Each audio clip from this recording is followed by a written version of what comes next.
লুটপাটকারীরা ব্যবসায়ী আর রাজনৈতিক দলের নেতৃবৃন্দ, স্থানীয় রাস্তাঘাট, ক্লাবের ফুটবল ভাগাভাগি সব এমপি সাহেবরা করেন। এমপি সাহেবরা জমিদারে পরিণত হন। তাহলে মানুষ কিসের মধ্যে আছে? মাইনকা চেপা থেকে বেরোইতে পারি নাই, যেটা দীর্ঘদিন আন্দোলনের মধ্য দিয়ে আমরা চেয়েছি। লুটপাটকারীরা ব্যবসায়ী আর রাজনৈতিক দলের নেতৃবৃন্দ কারা? ওইখানে পরিষ্কার বলা আছে, নাম ধরেই লিস্ট বেরিয়েছে। বিএনপি, আওয়ামী লীগ, জামাত ইসলাম, এনসিপি, স্পষ্ট করা। তো তার মানে কি দাঁড়ালো?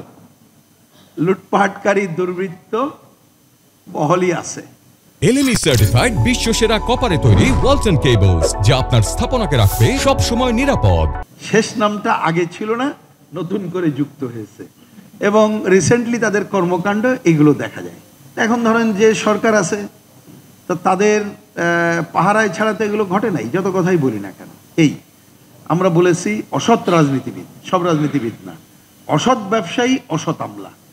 এবং দেখবেন এইটার সাথেও এই যে অসৎ রাজনীতির চেহারা তো দেখলাম, বাকি দুইটার চেহারা আসে নাই, তারাও কিন্তু আছে।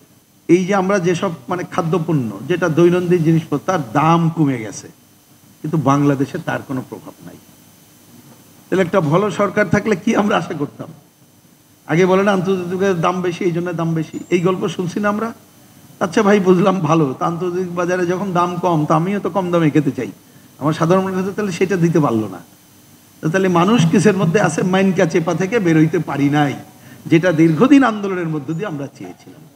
তা সেইটাকে আসলে বেরোইতে গেলে প্রকৃতপক্ষে অন্য কোনো শক্তি না, জনগণের শক্তিতে জাগ্রত হয়ে, যেমন এই কাজটা, এই ধরনের অভ্যর্থনমূলক কাজ এবং রাষ্ট্র ক্ষমতায় নীতিনিষ্ঠ জনগণের স্বার্থ রক্ষাকারী বিকল্প শক্তি সমাবেশ, যতদিন না রাষ্ট্র ক্ষমতায় না যাচ্ছে ততদিন এর থেকে মুক্তি নাই বলে আমরা মনে করি। এবং আমি এখানে যতজনের কথা শুনলাম, সেই স্পিড আপনারাও করেছেন, তার সাথে আমরা একাত্মতা ঘোষণা করছি। স্থানীয় রাস্তাঘাট, ক্লাবের ফুটবল ভাগাভাগি সব এমপি সাহেবরা করেন। এমপি সাহেবরা জমিদারে পরিণত হন, এমপি তন্ত্রে পরিণত হন।